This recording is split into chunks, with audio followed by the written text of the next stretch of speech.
Le chef de la diplomatie algérienne, Ahmed Attaf, a accordé un entretien ou une interview exclusive à la chaîne étatique algérienne Al24 News pour exprimer la position de l'Algérie, pour expliquer pourquoi l'Algérie n'a pas voté cette résolution. Il a révélé hier à Al24 News que l'Algérie était à deux doigts de voter cette résolution américaine, favorable au plan d'autonomie marocain. Que si l'Algérie n'a pas voté, c'est parce qu'il y a la mention de la souveraineté du Maroc sur le Sahara occidental. Cette mention de la souveraineté marocaine a dérangé les autorités algériennes. C'est complètement faux, c'est un mensonge. Pourquoi ? Parce que dans le compte rendu de l'ONU, d'ailleurs le titre est clair, Sahara occidental, le Conseil de sécurité proroge le mandat de la mission des Nations Unies, MINURSO, jusqu'au 31 octobre 2026 sans le vote de l'Algérie. L'Algérie, elle est dans le titre. Puisque l'Algérie, elle a remis en cause, elle a boycotté le vote, parce que pour elle, toute la résolution, elle est mauvaise. C'est une résolution qui ne reconnaît pas le principe d'autodétermination du peuple sahraoui. Elle n'a pas pris en considération les propositions du Front Polisario. L'Algérie a longuement expliqué sa non-participation. Ahmed Attaf dit que non, la résolution, elle est positive. Mais l'Algérie finalement. Oh, 48 heures avant, le 31 octobre, vous disiez qu'elle était mauvaise, qu'il fallait trouver une porte de sortie pour sauver l'honneur. Or, on ne sauve pas l'honneur par le mensonge. C'est pas vrai. Le mensonge ne réhabilite pas l'honneur. C'est un mensonge débile. C'est ridicule. Là, l'Algérie se discrédite encore. On est en train de s'auto-humilier. Le régime Tebboune s'auto-humilie lui-même. Il aurait fallu se taire. Le chef de la diplomatie algérienne, Ahmed Attaf, a accordé un entretien ou une interview exclusive à la chaîne étatique algérienne Al24 News, la chaîne gouvernementale dédiée à l'actualité internationale, pour exprimer la position de l'Algérie, pour expliquer pourquoi l'Algérie n'a pas voté cette résolution, a boycotté le vote et qu'est-ce qu'elle en pense. Est-ce qu'elle se considère comme humiliée, défaite, comme l'affirment les médias marocains ou les observateurs marocains ou les observateurs internationaux, certains médias internationaux, ou au contraire l'Algérie, est-ce qu'elle se considère que sa position, ses intérêts ou sa vision dans ce conflit ont été respectés? Et dans une précédente émission que nous avons diffusée aujourd'hui même, nous avons longuement analysé l'incroyable scoop, nous l'avons qualifié d'incroyable, parce que Ahmed Attaf, le chef de la diplomatie algérienne, depuis quand même mars 2023, il dirige la diplomatie algérienne, il a révélé hier à Al24 News, que l'Algérie était à deux doigts de voter cette résolution américaine, favorable au plan d'autonomie marocain. Mais si elle n'a pas voté, ou elle a refusé de voter tout court, c'est à cause d'une expression favorable ou qui consigne ou qui, à cause de l'expression tout simple, une expression qui dit que l'autonomie du Sahara occidental sous souveraineté marocaine. C'est ce mot-là qui a dérangé les autorités algériennes. Et nous allons essayer maintenant dans cette émission vérifier les propos de M. Ahmed Attaf. Nous allons les réécouter. Ensuite, nous allons vérifier la fiabilité ou la véracité de ces déclarations. Parce qu'encore une fois, quand l'ONU adopte un texte ou une résolution, elle publie des comptes rendus. C'est très simple. Vous allez sur son site internet, presse.un.org, qui est le site officiel des Nations Unies.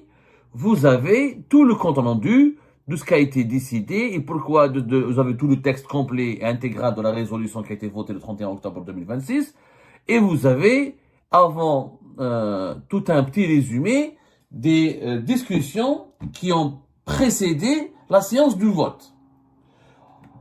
C'est un compte rendu officiel.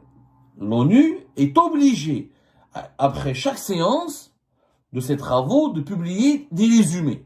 Parce que c'est la transparence qui doit prévaloir concernant le fonctionnement de cette instance du droit international. On va réécouter Ahmed Attaf.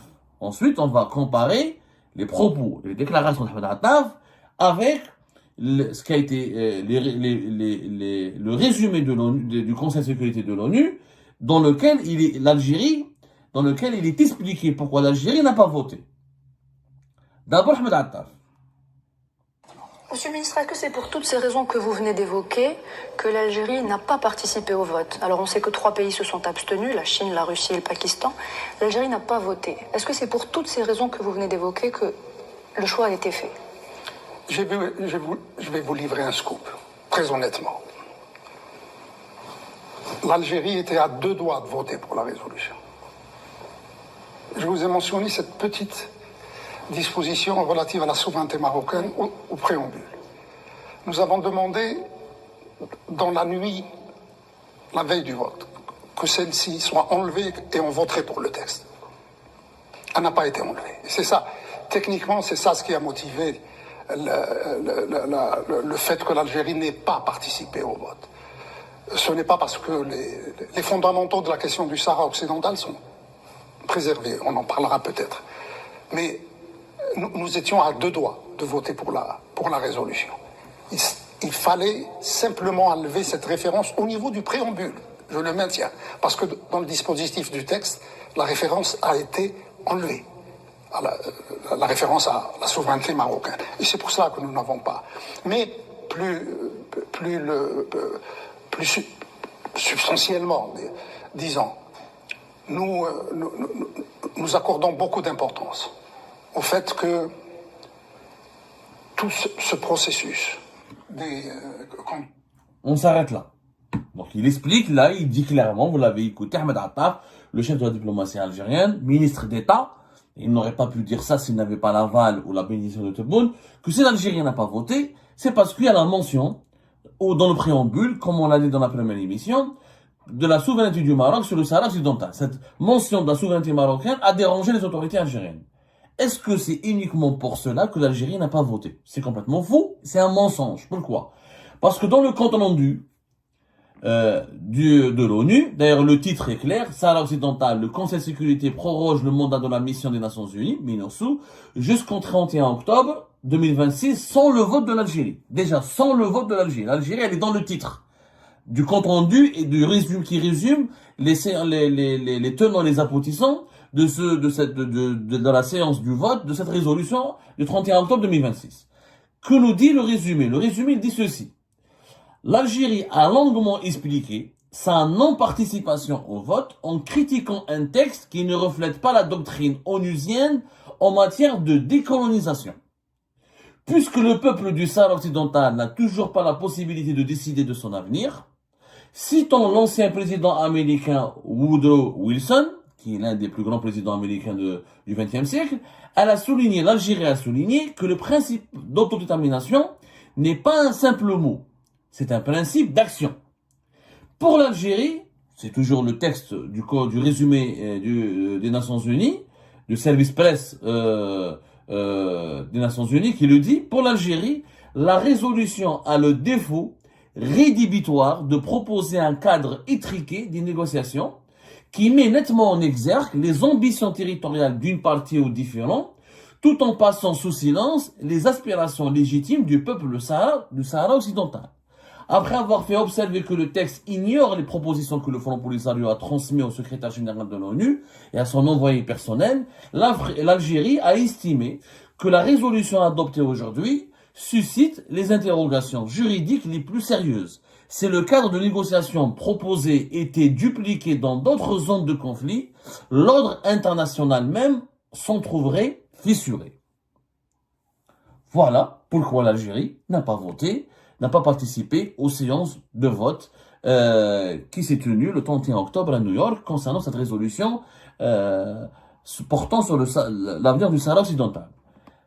L'Algérie n'a jamais dit à New York, ses représentants officiels n'ont jamais dit que c'est uniquement l'expression ou la phrase autonomie sous le souveraineté du Maroc, comme il est écrit dans le préambule. Effectivement, dans le préambule, on parle d'une véritable autonomie sous souveraineté marocaine, mais ce n'est pas cela qui a dérangé l'Algérie, puisque l'Algérie, elle a remis en cause, elle a boycotté le vote, parce que pour elle, toute la résolution, elle est mauvaise. Toute la résolution, elle est mauvaise, elle le dit. C'est une résolution qui ne reconnaît pas le principe d'autodétermination du peuple sahraoui. Elle n'a pas pris en considération les propositions du Front Polisario.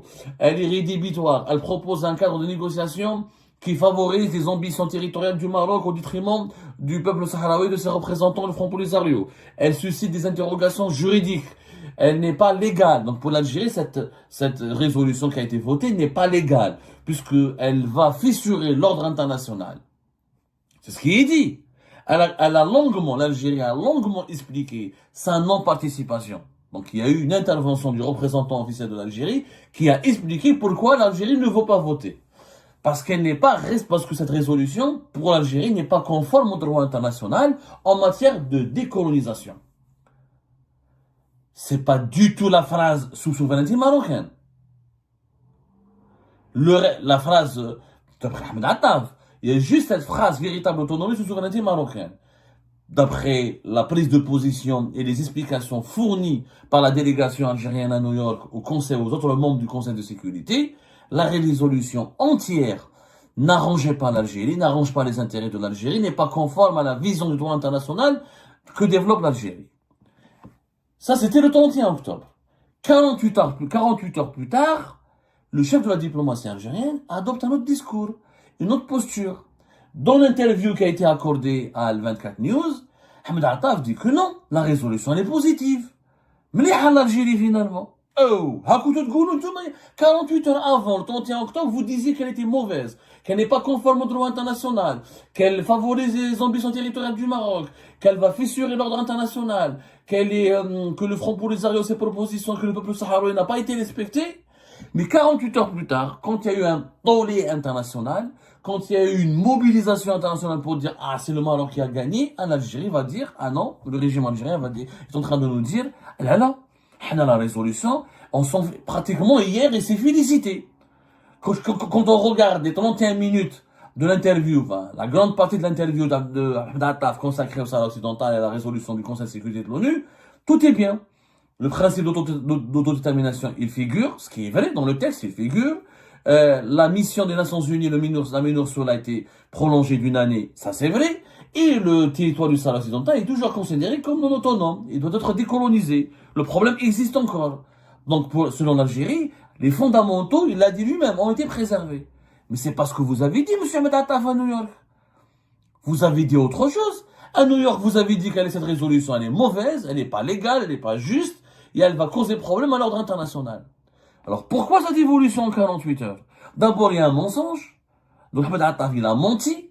L'Algérie ne voulait pas de cette résolution tout court. Ce n'est pas une simple expression qui l'a dérangé.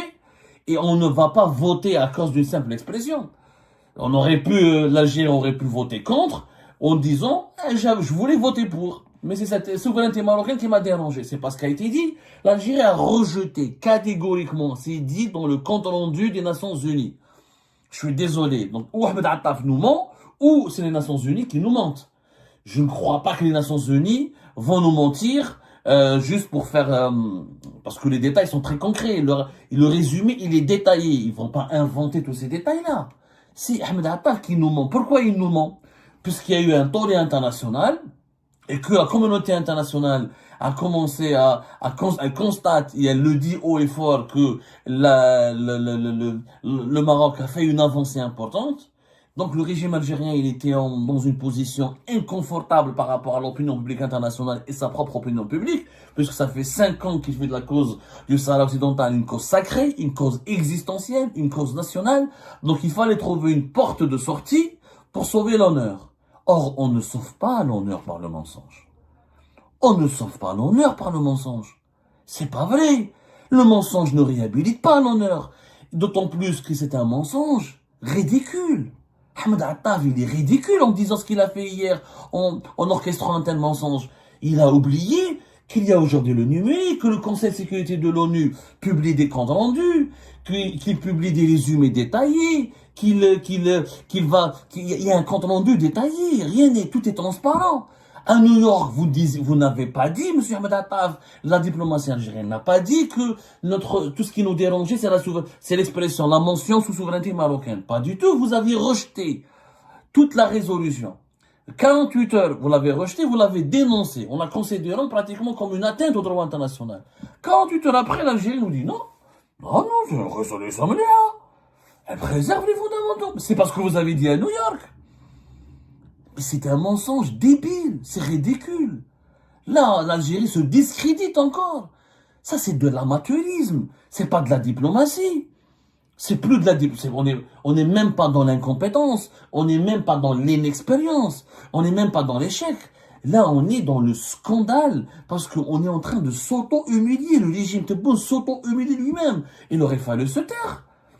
Je pense qu'Ahmed Attaf aurait dû se taire, n'aurait pas dû parler. D'ailleurs, je ne vois pas pourquoi il doit parler. Le conflit du Sahara occidental, c'est un conflit qui concerne l'ONU, il ne concerne pas l'Algérie directement.